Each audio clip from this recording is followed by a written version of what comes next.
Yeah.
Just checking the roving mic. Everybody's hearing that okay? Yeah? Everybody happy with that? Blah, blah, blah. Talking rubbish.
morning.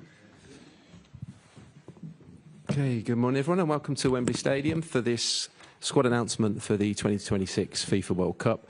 Before we get underway, Thomas will begin with a few opening remarks and then we'll throw it open to 2 questions per person. Yeah, good morning everyone. Thanks for coming, and of course you saw our squad selection for the World Cup, which is an exciting day for me and I think for everyone selected.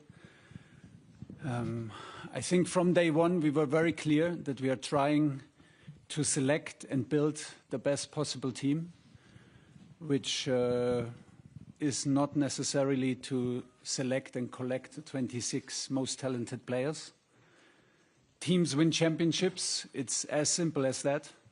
And what we are trying to achieve in summer can only be achieved as a team.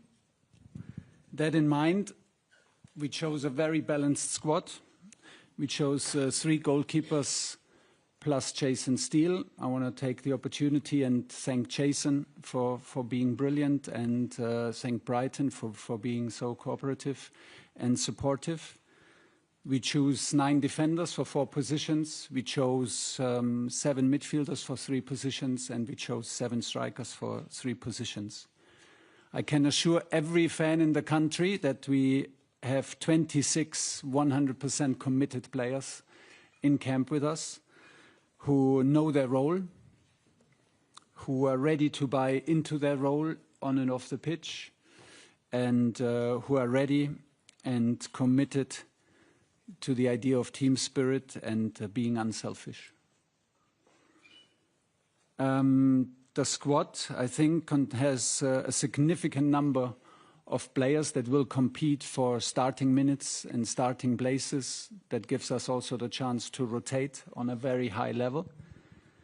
And a significant number of players who carry the sportive responsibility on highest level.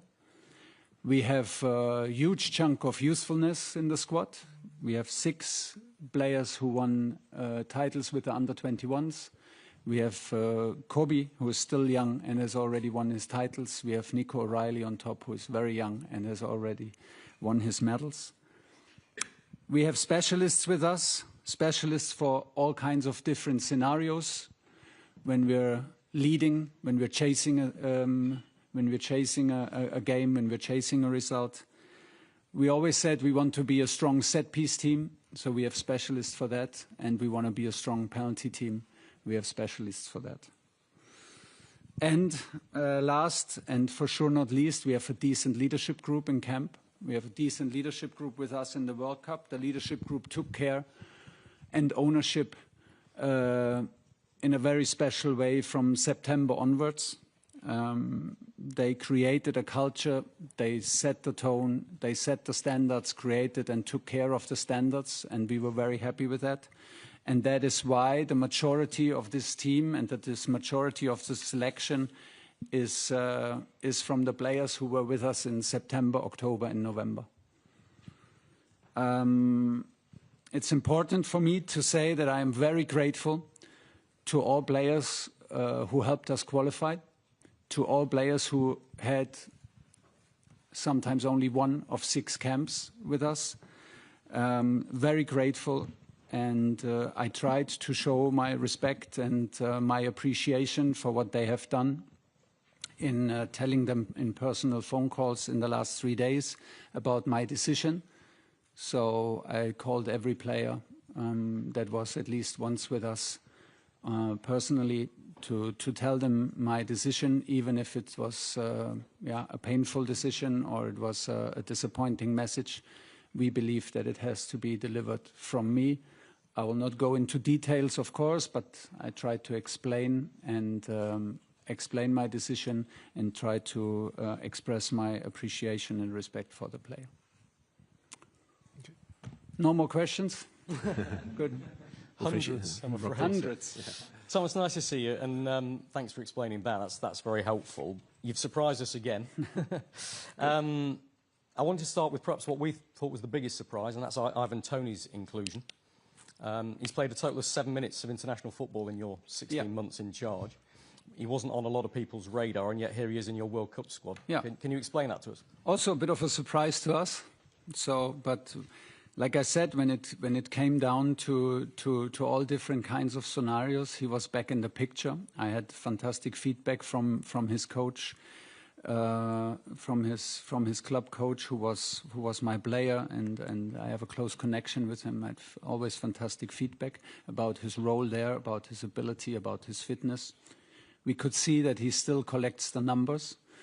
I think he has very special skills that could help us, meaning the situation, the scenario when we are chasing a result, when we're chasing a goal. I think he can be a very valuable addition to Harry Kane. He can be a presence in the box when we're pushing for a goal. He can take attention of other strikers. He has a natural presence within the box. He's a natural finisher. He can help us with set pieces because he's very strong in the air, very good in using his body, and not to forget, he's a world-class penalty taker. So he ticks some boxes that we wanted to be ticked. You've made it clear again in your opening statement that reputation, big names are not necessarily what matters to you. It's how they fit in the collective. And you've said that consistently, I think, in all your time in charge, to be fair. But there are some world-class talents that are not in this squad that other nations will look at and say, how are Phil Foden, Cole Palmer, Harry Maguire, Trent Alexander-Arnold, etc., Morgan Gibbs-White, how are they not in this squad? How have you left them out? Do you fear leaving their talents out? Say again the question. Do you fear leaving those talents at home at all? How I felt, or how I feel? Fear? A fear? Yeah, do you fear leaving those talents at home? No, I don't fear, because I'm very confident in the group that we chose and with whom we arrived, with which we arrive. Very difficult decisions, painful conversations, difficult for the players, difficult to explain to the players. But as I said, what we're trying to achieve, we try to achieve as a team, and we try to nominate a balanced squad. If everyone is selected, it was a given that from these 55 players, we have to leave some extraordinary talents, some extraordinary personalities at home. Either way, if we would have picked all these names, some other big 5 names would have been out, and we would talk about these names. So that comes with a job. I like these kind of decisions, even if they took us weeks and sometimes months to clarify the decisions. I think they bring clarity. I think they bring, in the end, a certain edge that is necessary. I tried to explain the reasons for the players. Could they be in camp? Did they do anything wrong? No. Could they be in camp? Yes, 100% sure. But for some of them, it's just the amount of players on a certain position. We didn't want to play the players out of position so much, and we want to give them a clear role, and it comes with difficult and maybe hard choices in the build-up to the tournament. Hi, Thomas. You said a lot of painful decisions to make for players and difficult phone calls. One player who's released a statement saying he was disappointed was Harry Maguire. Do you understand him releasing a statement, or were you a bit surprised to see that after you spoke to him? I was a bit surprised, but I respect his personality a lot. I respect his quality a lot. He had an outstanding season. I can see the disappointment. I can see the reason behind the disappointment. Still, I was a bit surprised because we had a private conversation, and he had the chance to express his feelings, which he did, and this is fair enough, because I can see all the reasons why he could be in the squad. But the decision is that we stood firmly with our central defenders that carried us through September, October, November. Some of them are part of a leadership group that took ownership and set the standards high, and we just it was a decision for these 23, for these 26 players, even if it feels that it's against individuals. Hi, Thomas. Can you confirm, please, the makeup of the leadership group and how you came to make those decisions with regard to the identity of those players? And just a quick. How I decided who's in the leadership group? Yeah. or why you decided those? Well, we had a players were in? March camp and we had a June camp, and that it was pretty clear for us who should be in there. I see no value in sharing it with you, to be honest. So I will keep it to myself. It's a group of 5-6 players, and this is always like it's always a fluidity possible in the group. But they took ownership, they took care, and they were massively influential. And I was very, very happy with the way they acted and interacted and how they stepped up. So there is no need to change that. Just a quick one. Will you be inviting any extra players for the Florida camp to make up for the Arsenal players and Dean Henderson missing out because of their commitments at club level? Yeah, I think Dino is not an issue because we have Jason Steele in camp, so we can start with 3 goalkeepers and later we have 4. But yeah, we will take some young players out who will train with us and keep the squad in the size that we need. That we have all the possibilities also for the 2 friendly matches to take care about the minutes and the load of the players. So this will be Alex Scott is confirmed, Rio Ngumoa is confirmed, and Josh King, and there will be 1 more player which we cannot name because it's not confirmed yet. But I'm happy that these guys are with us, especially Alex, who was even on the list of 55 and had a kind of a disappointing phone call as well that he didn't make the first cut. But the reaction of him was outstanding, the commitment, the wish to be in pre-camp and to just be a step closer to the team was not even a question for him, and this showed me his character and his spirit. So I'm delighted that he's with us because it was a close call and gets a chance to take a step closer and to get a cap. Kerry. Thomas, a big day for you. I know how much you love your players, so I know it's been a really tough 48 hours, but you were brought in here to make tough decisions. You're a winner, 60 years of hurt now. What makes you believe you can win this World Cup? I heard recently a quote from Rafa Nadal, who said, "I'm not a winner, I'm a competitor, I'm a challenger," and that is basically how I arrive in the US for this tournament. I'm hungry. I arrive with hunger. I arrive with excitement, and I arrive as a competitor and as a challenger. And I think that is the role for us as a team. That is how I want the team to play. This is how I want the team to develop, and this is why we picked that squad, and that's why I'm so sure that we picked the right squad. It is about building a brotherhood. It is about building excitement and a certain energy, and then I feel that we can transmit this to our fans who are either in the stadium or back here in England pushing, and once we get this energy right, everything is possible. So we said it very early. We will try to go all the way. We will try to win this tournament, but it's very, very quickly. It just makes no sense to try and digest the whole cake at once. We will chunk it up.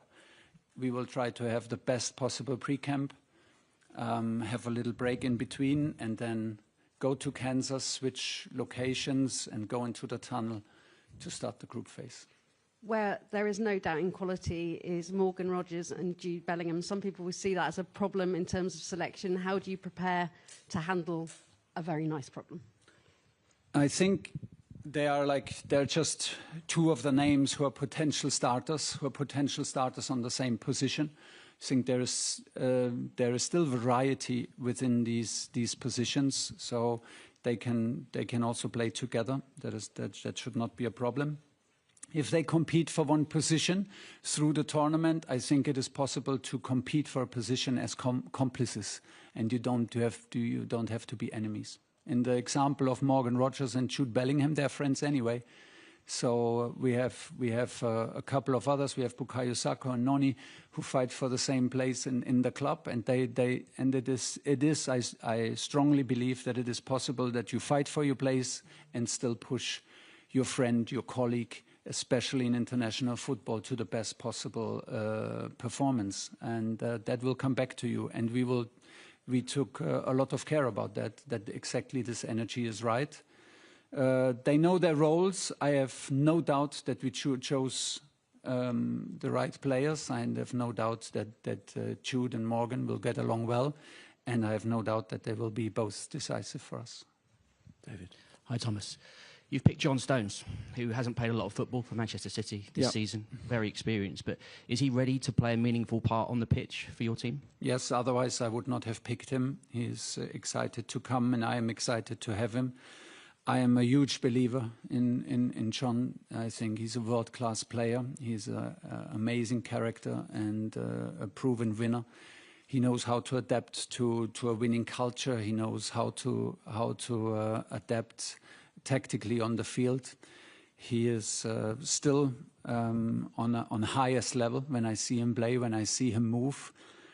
We analyzed a lot of his training data because I get your question. There's not a lot of proof in the last half of the season, unfortunately. The good news is he was available, so he was not out. He was available. The bad news was he wasn't selected as much as we all hoped for. But I think we can take advantage of our late start to the tournament in this case. We have still, I think, over 4 weeks until our first match. We will give him now. We will reconnect with our principles. We have the chance to let him play 2 friendly matches. And then I hope and I truly believe that he will have a strong tournament for us. Another player you have picked, Noni Madueke. Yeah. Why have you picked him over, say, someone like Jarrod Bowen or even maybe Cole Palmer, who could play on the right as well? Yeah, I mean, you mentioned Jarrod. Jarrod was just one of the players under the radar, maybe, but he was just excellent in every camp. Excellent in every camp for us, and then gets the phone call that he's not on the plane. Does Jarrod suffer a bit from the situation at his club? It's difficult for him, and does Noni and Bukayo profit from the situation at their club? They play in finals. They back the Premier League title. They play in a Champions League final. So it's a question of concurrence. Without telling too much, the reaction of Jarrod was just outstanding. It just proved again what kind of character he is, how much he buys into the team spirit, even if it was a difficult one and a disappointing message for him. It was a very difficult choice to make. Noni was excellent for us in the matches that he played. I believe that he can be a difference maker. I even believe that he didn't play so regularly, but he's used to coming on, coming off, can be a big advantage. And I believe in his ability to change matches and his ability to disrupt defensive organizations with his one-on-ones. So that was the choice. Ethan and Henry. Hi, Thomas. UK. I just wanted to focus on one specific player that might have raised a few eyebrows. The left-back position, Jed Spence. You know, he's currently playing at Spurs. They're fighting for relegation at the moment. Yep. A lot of people are seeing that he's got no goals this season, no assists. I guess, what was the specific tactical reason of choosing him? First of all, he was excellent in every single match that he played for us. He suffers from the third change of coach at his club. Since then, he doesn't get a lot of minutes. Of course, he suffers from the situation. He is part of the situation as well. He's a part of the situation at Tottenham. He brings something to the group that we don't have in his profile. I think he loves defending. He's the fastest player in our squad, and he loves to defend one-on-ones. And that is just a characteristic that I would say makes him a standout fullback for us and a bit of a special fullback for us. He can, on top of that, play both sides. We had this discussion, to be very open to you, before the March camp with Chet. We said we're a bit concerned what is going on in Tottenham. You don't get the minutes. You don't have the impact that we want to see from you. If you come here in March, you have to prove yourself again, which he honestly did, because both of our fullbacks, Tino and Chet, were just excellent against Uruguay. And that was basically then was the decision that I can really trust him, and he brings something to our group which makes him unique. Thomas, hi. First, good luck at the World Cup. Thanks. Secondly, you say that teams win championships and that it's not about the most talented players, but the history of the World Cup, it's Messi, it's Mbappe, it's Ronaldo, Romario, Zidane. Good. I mean, these are individuals who've won World Cups. How do you balance that? I think we have these names, and hopefully we have one name in the end of it that says like he carried the team or he had the decisive moments. I think we have world-class players within our ranks. We have big names, but everyone, like I said, is committed to buy into the idea as a team, is ready to be selfless, and we have proof of that, and that's why I feel very confident. And yeah, I agree with you. It seems like the big names are around, but if I look at our squad, I see some big names who can have all the headlines if we go all the way. Hi, Thomas. Hi. You mentioned squad rotation earlier, and I just wondered how important is it to you that as many players as possible get minutes particularly in the group stages? Is that something that's a priority? I'm not so. Yeah, ideally yes. But once we're in group stage, I will maybe adapt and change my mind, or adapt to the way of rotating. I mean, the challenge is clear. It will be hot. It will be humid. We can have a game in huge altitude, so it's one match more than usual because of the amount of teams. So yeah, would it make sense to rotate? Yes. And does it show also a level of trust to the players that we trust them? Yes. But then, I think we have a significant amount of players who hope to start, and it's more than just 11. So we will be able to rotate on a high level and give minutes and spread the minutes. Hopefully we can do this without losing momentum, without losing connections between the players, because we haven't played in certain formations since November, because in March some key players were injured. So it has to be a mix, I think, of everything. History shows that it makes sense to rotate in the beginning of the tournament, but I also don't want to lose the chance to build automatism and to build connections on the pitch. Hi, Thomas. You spoke about the spirit the squad need to have to win the World Cup. I was wondering how much of the spirit is already there, in your opinion, and how much you'll have to build it during the camp.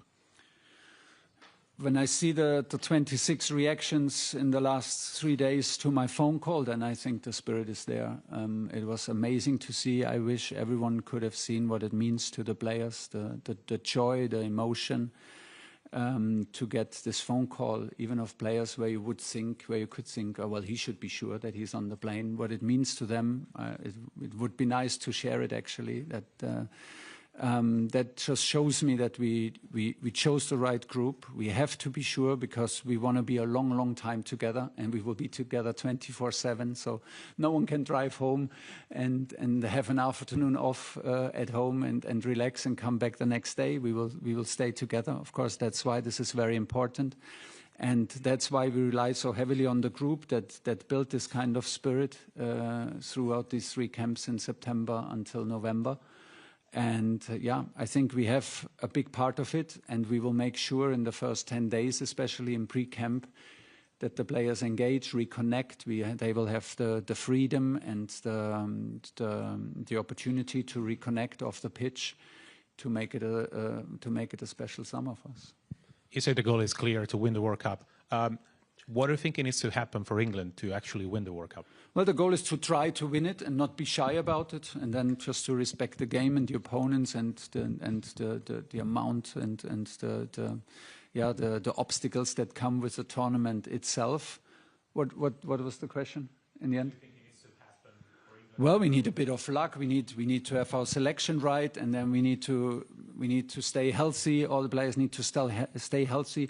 Then catch a momentum and build a brotherhood, like I say, play with courage, play with hunger, and take advantage of special moments, hopefully. Then we need a bit of luck, and we need crucial moments on our side, of course.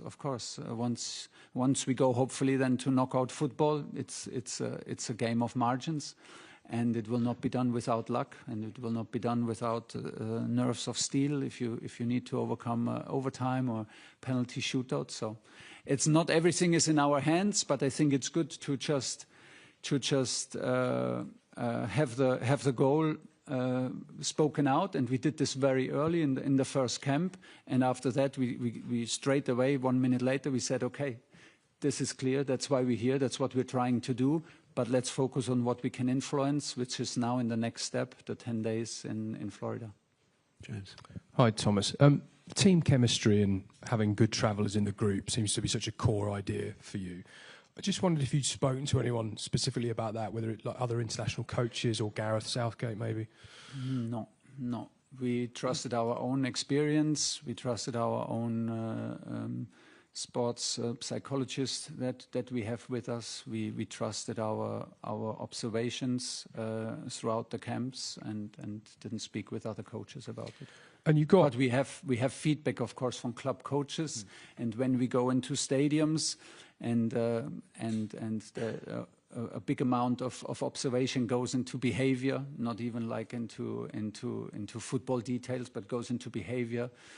How is someone warming up? How does he behave to a decision against him? How is he connect? How does he react to what happens on the pitch if he's not selected?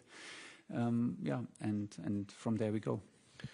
Arsenal obviously in the Champions League final. Yeah. Villa have won the Europa League. Palace are in the Conference League final next week. Do you take the positives from that English players are winning things, getting to big finals? Yeah. Or does that increase concern about fatigue? Because a lot of people talk about the conditions and the fatigue of the group, which has been a problem for England. It just shows me that this league is the strongest league in the world, the most competitive league. That's just another proof for me. And it just shows on the negative effect of it that our players will be tired after a long season. That's just how it is. It does not make it easier to go then to 3 countries and a big change of climatic conditions and all that. But we are aware of it. We are very well prepared. We had best support of Team GB. We had full support, everyone at SGP, a lot of experts, a lot of people helped us with their knowledge and their experience. That's why we go out quite early to adapt. And I think once the excitement kicks in, once the adrenaline kicks in, we will overcome. And just accept the challenge. It will never be an excuse, but the level of performance of the English team just tells me that the concurrence and the competitiveness of the league is one of a kind. Is that tiredness your biggest challenge, do you think, overcoming that? Yeah, and it goes then back to